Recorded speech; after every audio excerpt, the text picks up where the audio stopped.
It's just like Brandy said, a lot of these girls get turned out very early, and I'm actually very glad to see you all going out and doing the outreach that you're doing, because as cops, you have to understand that we're limited, right? I mean, our job is to go out and basically arrest these girls in all essence, and the pimps and all that. But as humans, and there's some of us, and you have to understand, in police it's kind of hard, because for us it's easy to go out, we see these girls, arrest them, get them off the street. And that's how a lot of the police officers will see it. Some of us see it from the perspective that Brandy and I do, that most of these girls are legitimate victims, because most of them were turned out against their will at some point, even if it wasn't like, right now, and now they're doing it willfully. At some point they were actually put into this business against their will. Well, for us, it's very difficult because, and one thing you're going to have a hard time with is you're going to go out and you're going to talk to these girls and you think they're going to tell you their life story, right? I'm here to help you, come with me, and you think they're going to hug you and say, thank you, get me off the street. It is not that easy. It is not that easy. Brandy and I, and Brandy's much better at it than I, we'll sit in a room with these girls, and for an hour and a half to 2 hours, we will be, and it's something that you guys, if you listen to, would probably be appalled at the things we talk to them about. But we really hit them hard because we try to get them to give us the information. Sometimes you got to throw that reality in their face. So when you guys go out there and you think that they're going to come up to you and hug you and say, thank you, get me off the street, I'm telling you, 99.9% of the time it is not going to be that easy. Right. It's unfortunate, but this is all they know. That is all they know. And the girl that I've been talking to this past week, she told me, I talked to her 2 nights in a row. She was out there again last night. And when I talk to her, she's not happy. You look at her, she's not happy. And she tells me, I'm not happy. I'm addicted to the money. And she tries to tell me I don't have a pimp. Well, I know she's got a pimp. Right. But they're not just going to give it up. They're scared. Okay, like Brandy told you, they will get punished. I've had a girl in the hospital with internal injuries because I talked to her for 45 minutes on the street and I kept her from making money. And that's going to happen to you guys too. You go out and you tie up these girls' time, keep that in mind, because you got to be able to live with that. I can live with that because maybe it'll turn her around. They're going to get punished one way or another, whether it's getting beat, whether it's having sexual acts done to them, whether it's being thrown in a closet or someplace and locked up for a while. They're scared because a lot of these people, the pimps will know their families, know where their families live. They're afraid that the pimps are going to go and do something to the families. Sometimes they have kids with the pimps, or the pimp knows where their kid is, and the pimp has access to that kid. We've been out on them where the pimp has kidnapped the kid and is holding the kid hostage, put the girl out. So that's very important for you to understand that just because they're not reaching out to you and hugging you and giving you all this information that you want, does not mean that they don't want your help. And it doesn't mean that they may not call that phone number in a week, 2 weeks, 2 years. Who knows? Right. All you can do is go out, provide them with the love that you have inside you, and hope that that will be enough to someday maybe turn them around. And you guys have already taken one girl off the street that I know of. Another one called you. Unfortunately she didn't go to the center. This girl that I've been talking to for the last 3 nights, I can't even get her to call Sky, because I called Sky and I was standing with the girl, and this girl refuses to even talk to Sky, let alone allow me to take her to the center. That's what you're going to run into. You're going to run into the pimps. The pimps are not going to like you.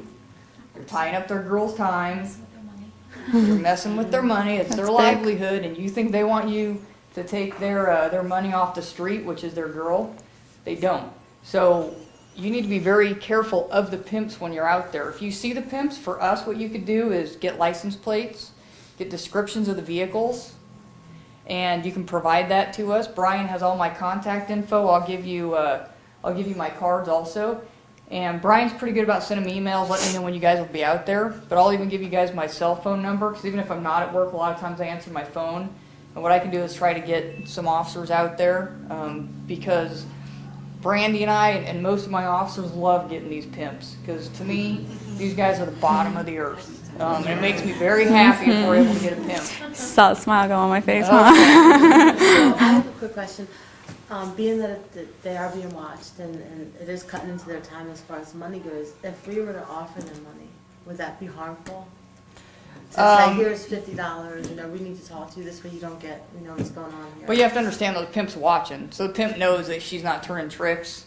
Because whether or not you see the pimp, he's there and he's watching. Either he is or his bottom's watching. So he knows what her activities are. It's a leash that they don't get let go. So So whether or they not get punished regardless. yeah, because you may give him $50, but the problem is he knows that she's not out turning tricks, and during the time that you're giving her $50, you're trying to turn her around.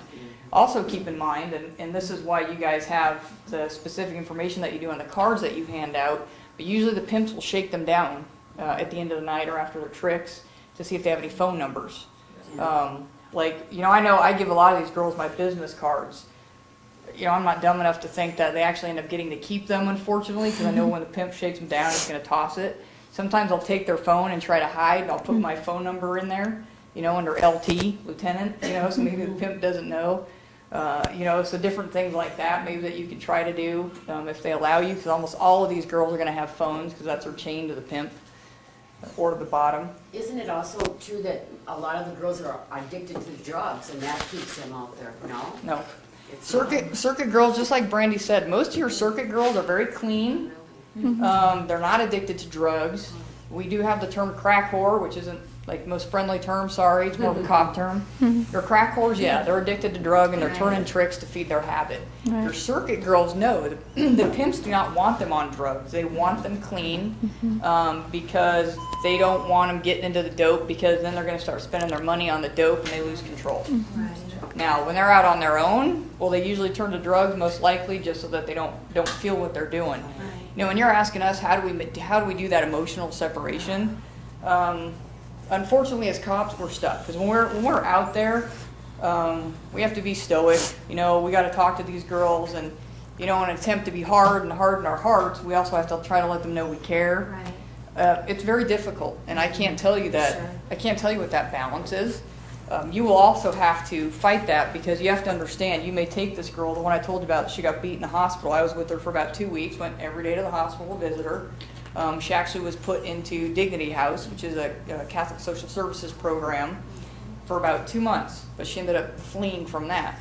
That broke my heart. Right. I cried for 2 days. So, and was that, where was that emotional separation? I don't know. But when we're talking to them, we do have to be stoic, and we have to keep it professional. Right.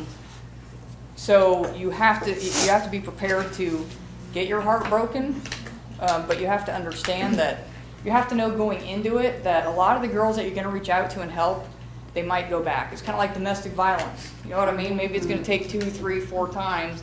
You just got to be there every time that they're willing to come out, and not shun them because they go back, because you have to understand that it's ingrained in their heads. I mean, they're getting turned out usually at young ages. They're being targeted because of certain personalities or attributes that they have already. So it's a whole mental thing that you've got to be able to turn around. It's not just, I want to get out of this life. Because you could pluck this girl on First Avenue in McDowell today and put her in the life that she thinks she wants, her dream life, and some big house with a bunch of money, and it won't work. It won't work, because you have to change her mentally. Right. Because she will leave this and go back to what she knows. Right. What's the probability that the girls that are willing to come into the center or are willing to get the help for themselves, what's the probability that they are going to continue to achieve the goals that they set for them and not go back out onto the street? Honestly, I can't tell you that. I mean, I think it's good because you have a very long program. So I think that'll help, because I can tell you a lot of these girls, the one girl that I'm visiting right now in juvenile, JCC, she's going to turn 17, I think, this month. And we took her off the street. She just wants to be loved, She grew up in CPS. That's all she's ever known.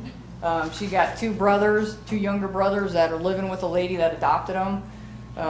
She doesn't want to call them because she thinks the lady's going to be mad at her. So even when she gets out, she doesn't want to call to touch base with her brothers. A lot of these girls just want to be loved. And all I can tell you is that I hope that when you can get them off the street and keep them for a period of time and work on changing their heads and show them that they can be loved for other things other than their body, other than sex,